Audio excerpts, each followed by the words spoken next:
Putevi na putu. To ovako izgleda. Dobrodošli u Srbiju. Nigde nikakvog znaka, nigde nikakvog upozorenja da će nešto da se radi. 12 sati je, znači kad ljudi prolaze, kad idu, kad putuju. To je naša lepa Srbija. Žao mi je što je tako, ali izgleda da je tako. Znači da napravimo gužvu, da jednostavno da ti otežamo život. Zašto bi tebi bilo nešto jednostavno i lako u životu kad možemo i ovako? Što da ne? Ali dobro, važno da se popunjavaju rupe. Znači kakav je ovaj put bio, opet gledamo sa pozitivne strane. Opet će nešto da se uradi pozitivno i da imamo eto, put bez rupa, ali nema veze. Sve je to dobra strana života u Srbiji. Svako radi svoj deo posla, ja snimam, oni krpe rupe, ali sve pohvale za ljudi iz Novog Pazara, mislim da su to Putevi Novi Pazar, koji održavaju tu deonicu puta kada se skrene vamo za Kamenicu i za Goč. Oni uvek lepo čiste sneg i stvarno nam je put odličan. Jedan deo puta postoje i odroni i zaista vrlo brzo oni dođu, srede to sve saniraju. Ako se desi neki odron, oni to lepo očiste, da kažemo i kada je kiša i kada je sneg, zaista mislim da lepo održavaju i da lepo rade svoj posao, tako da hvala im sad i što sređuju ove rupe. Kraljevo, mislim da Putevi Kraljevo čiste sneg kada je sneg u gradu, ali dešavalo nam se par puta i kada smo živeli u gradu da je sve zavejano i da je nepristupačno. Čim skrenemo ovamo za Kamenicu, onda je to već neka druga priča. Eto, ne želim da kažem da su ovo neke kritike na račun Novog Pazara, a uglavnom imamo pozitivno iskustvo što se puteva tiče, bar ovog puta ka Kamenici.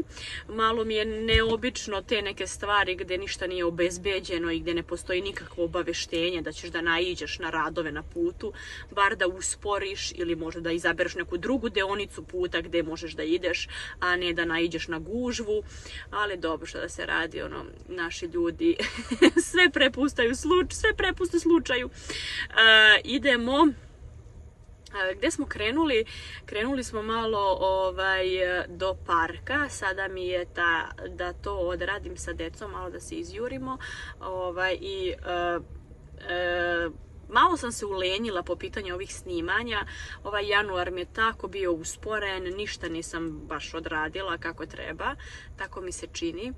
Bili su praznici, posle praznika išli smo na odmor, onda sam očekivala aj kad se vratimo sa odmora onda da uhvatimo neku rutinu i deca će da krenu u školu, onda ću ja moći da uhvatim tu satnicu gdje ja mogu da odvojim neko vreme za svoj posao, ali onda je ova situacija u Srbiji kakva je ovih dana, gdje je štrajk, gdje deca idu skraćeno u školu, malo idu, malo ne idu. Skraćeni časovi nam tek prave probleme zato što su deca samo 3 sata u školi. Jedno dete nam je jedna smena, drugo dete nam je druga smena, onda nikako ne možemo da odradim, bar ja ne mogu ništa da odradim, uglavnom sam usmerena na gledanje na sat i ko kad treba da dođe iz škole i onda se taj moj odmor nekako produžio, šta da se radi. Što se tiče cijele ove situacije, malo mi je tužno što nam se omladina omalovažava, žao mi je što su studenti ti koji su sad nekako na tapeti, da su nezahvalni, neodgovorni, ne znam, ako nam studenti nisu dobri, ako nam ta omladina ne valja, čemu onda da se nadamo? To je ipak budućnost jedne države i mislim da treba da podržimo mlade, da su oni nekako najiskreniji, da od mladih treba mi da učimo, pogotovo od ove mlade dece, prvenstveno da njih ne ponižavamo, a studenti su nam budućnost. Ako nam oni odu iz Srbije, šta će da nam ostane? Ja želim da podržim jednu mladu porodicu, oduševljena sam. Vidite šta imam ovdje. Domaći džem od borovnica. Ja nisam mogla da verujem koliko je ovo dobro. Inače ne volim džem, nisam neki ljubitelj džema. kada sam probala ovo prirodno, oni imaju svoje imanje nedaleko od Topole i prodaju svežu borovnicu, koliko sam ja razumela, a snajka u toj familiji je odlučila da pravi i džem. I išli smo zajedno na taru, to je Milica koja je također partner Greenway kompanije i kako smo bili na tari ona je ponela i džem i mi tamo uopšte nismo jeli taj džem, niti smo stigli da pravimo palačinke ni ništa i kako sam ja išla autom onda je ostalo na tome da ja ponesem ovaj džem za Kraljevo. I jedno večer smo mi mazali i probali, ne zna se ko je više jeo džema, da li ja, da li muž, da li deca, deca su se oduševila, više ne traže krem ni ništa drugo, nego je ovo zamena za sve i zdravo i prirodno, zaista znam da je domaće i treba da nam ostane da što više koristimo domaće proizvode i da što više podržimo domaću proizvodnju. Milica i njen suprug eto, bave se tim i ja mislim da treba. Evo, ostavit ću dole u istaknutom komentaru njihov YouTube kanal i njihov Instagram profil gdje možete i vi da naručite domaće proizvode. Ona kaže još uvijek ne prodaje ovaj džem zato što smatra da oni su uglavnom usmjereni samo na svežu borovnicu, ovo prave za svoje potrebe porodične, ali kad sam ja probala ovo zaista ovo vredi svaki dinar, ovo vredi da ima veliku i visoku cenu zato što je domaći proizvod, zato što je ručno rađen i sve te domaće i prirodne stvari moramo da podržimo. I ne mogu da budu, tu ne može da bude mala cena, zaista domaće i prirodno mora da ima visoku cenu i da se vrednuje i da shvatimo da ne možemo sve da kupimo novcem. Ako je u tom situaciji da mi nemamo novac za neki proizvod, onda je vreme da naučimo sami da proizvedemo to. Ako nam je, na primjer, domaći džem skup, onda lepo kući naučimo da spremamo sami svoj domaći džem, pa kad vidimo koliko tu truda, rada i ljubavi treba da se uloži, da se napravi ovako jedna teglica džema, onda ćemo znati da cijenimo onu vrednost, pravu, istinsku i koliko zapravo ovo košta, mora da ima visoku cenu, domaće, zdravo, ukusno, savršeno. Baš sam oduševljena ovih dana, samo pričamo o džemu. Ovu sam teglicu ponela da poklonim svoje svekrvi. Njoj je juče bio rođendan. I ovo će bude poklon, vredan poklon. Smatram da sve manje imamo tih domaćih proizvoda, tačnije da ljudi koji su, na primjer, koji žive u selu i koji proizvode sve to, ne znaju da naplate, ne znaju da istaknu vrednost svog proizvoda. Ja kažem, evo, na primjer, ova tegla džema može da košta zaista i treba da košta, a ako ga ne prodamo, nema veze, poklonit ćemo prijateljima, poklonit ćemo rodbini, poješće naša porodica i to je to neki proizvod koji se pravi sa dosta truda i dosta ljubavi, podelit ćemo, poklonit ćemo ljudima koje volimo, a ako neko želi da plati, zaista treba da plati dobar proizvod. Ja tako razmišljam i vreme je došlo da seljak ceni svoj trud i svoj rad i da ceni i to mleko i taj sir i ja hoću da cenim svoj ručni rad. Ako se nešto isplete, neki džemper, neki šal, to mora da se vrednuje. Ako ne želi da vrednuje finansijski, onda nek uzme igle u svoje ruke i nek sam nauči da plete. Tegla ajvara. Meni je smešna cena 1000 dinara za teglu ajvara. Mislim da tegla ajvara mora da košta.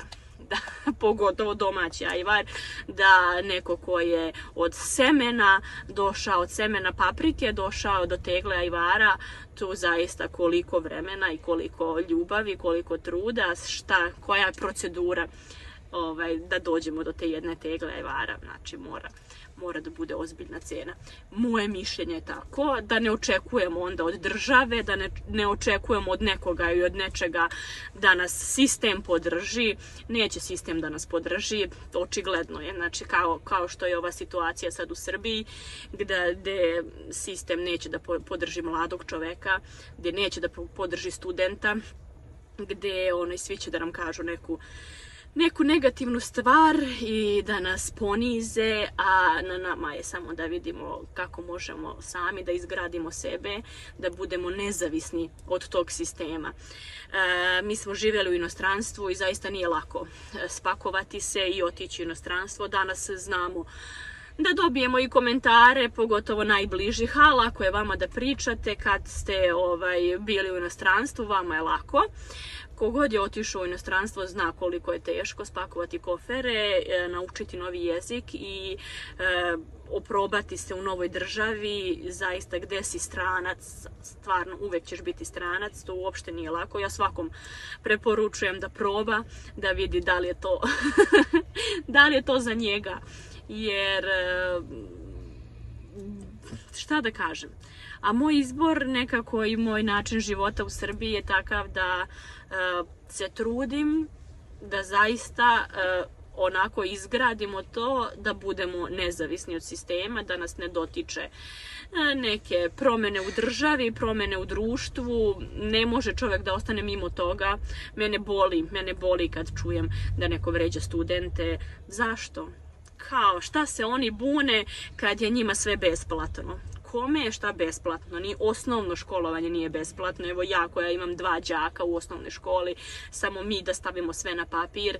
Znači da imaš 2 dece, koji je to iznos i količina novca da ti isfinansiraš sve ono što jedna školska godina od tebe zahteva kao roditelja.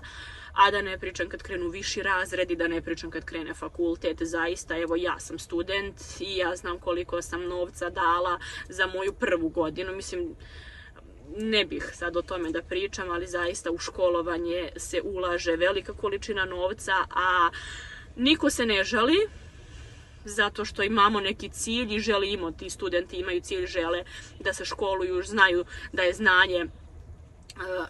znanje treba da se ceni, a da sa druge strane te neko omalovažava i kao šta se buniš kad je sve besplatno, ili neke rečenice koje ja čujem kako ljudi u mom okruženju reaguju na ovo što se sve dešava. Osjeti se čovjek bespomoćno. Baš tako, nekako nemaš rješenje i krivo ti na nepravdu. Ali evo ja šaljem ljubav svima da svako se ohrabri i da nađe svoj put i da se okrene lepim stvarima i da se okruži dobrim i pozitivnim ljudima. Mislim da nam je to ključ uspeha, a oni negativni nek samo prođu pored nas. Eto, ne znam gdje ja ode sa ove teglice borovnice. Sasvim slučajno mi se eto pojavili Novi Pazar putevi, pa sam neplanirano upalila kameru da zabeležim tu situaciju i išli smo da sipamo gorivo. Sad smo stali ovdje evo da nastavimo priču. Šta smo radili? Znači, uglavnom januar nam je prošao usporeno, ali evo ja vam preporučujem da se javite Milici.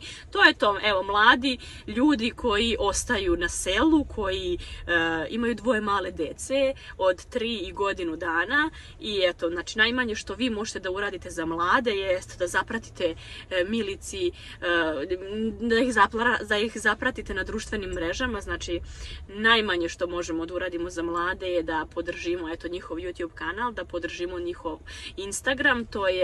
To mnogo znači, ta podrška na društvenim mrežama. To je pod 1, a pod 2 možete se javiti da naručite ovu teglu džema i da na taj način damo šansu mladima da ostanu ovdje u našoj zemlji, jer stvarno šta je najgore što može da se desi? Najgore što može da se desi da svi spakujemo kofere i da odemo iz Srbije, a to neće da bude dobro nikako. Hvala vam. Pišite mi dole u komentaru kako je vaše mišljenje na ovu cijelu situaciju. Ja sam se uglavnom trudila da ostanem po strani i da nešto ne iznosim baš toliko moje neko lično mišljenje, ali eto, nisam pričala, ne pričam mnogo o ovome ni sa suprugom, niti sa ljudima, rodbinom i familijom. Ne bih nešto da ih zamaram, niti volim da pokrenem temu politike, jer je onda isplivaju neki sukobi, a to nam oduzima energiju i nije potrebno. Ali evo, mogu ovako u kameru malo da se ispričam ja sama za sebe, a vi slobodno, ako imate potrebu, ostavite i vi vaš komentar dole u opisu videa. Znači, ne zaboravite da zapratite Milicu i njenu porodicu i da naručite teglu džema od borovnica. Nećete se pokajati, džem je pravo bogatstvo, pravo blago. Evo ga. Oduševljena sam. Bravo za Milicu. Hvala vam. Veliki pozdrav od nas. Hvala Pilići što ste bili dobri i što ste mi dozvolili da snimim video. Ćao. Ćao.